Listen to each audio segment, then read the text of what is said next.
വിശുദ്ധ മത്തായി എഴുതിയ സുവിശേഷം 26-ാം അധ്യായം 47 മുതൽ 56 വരെയുള്ള വചനങ്ങൾ. യേശുവിനെ ഒറ്റിക്കൊടുക്കുന്നു. അവൻ സംസാരിച്ചു കൊണ്ടിരിക്കുമ്പോൾ തന്നെ 12 പേരിൽ ഒരുവനായ യൂദാസ് അവിടെയെത്തി. അവനോടുകൂടെ പ്രധാന പുരോഹിതന്മാരുടെയും ജനപ്രമാണികളുടെയും അടുക്കൽ നിന്ന് വാളും വടികളുമായി ഒരു ജനക്കൂട്ടവും വന്നിരുന്നു.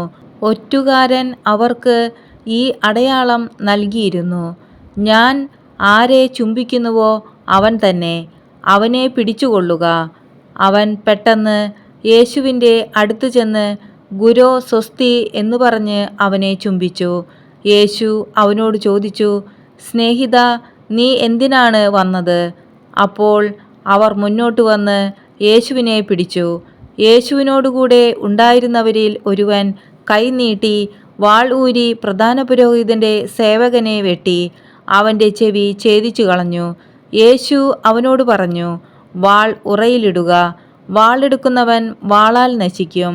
എനിക്ക് എൻ്റെ പിതാവിനോട് അപേക്ഷിക്കാൻ കഴിയുകയില്ലെന്നും ഉടൻ തന്നെ അവിടുന്ന് എനിക്ക് തൻ്റെ ദൂതന്മാരുടെ 12-ലേറെ വ്യൂഹങ്ങളെ അയച്ചു തരികയില്ലെന്നും നീ വിചാരിക്കുന്നുവോ? അങ്ങനെയെങ്കിൽ ഇപ്രകാരം സംഭവിക്കണമെന്ന വിശുദ്ധ ലിഖിതം എങ്ങനെ നിറവേറും? യേശു ജനക്കൂട്ടത്തോട് പറഞ്ഞു, കവർച്ചക്കാരനെതിരെ എന്ന പോലെ വാളുകളും വടികളുമായി നിങ്ങൾ എന്നെ ബന്ധിക്കുവാൻ വന്നിരിക്കുന്നുവോ? ഞാൻ ദിവസവും ദേവാലയത്തിലിരുന്ന് നിങ്ങളെ പഠിപ്പിച്ചിരുന്നു. നിങ്ങൾ എന്നെ പിടിച്ചില്ല.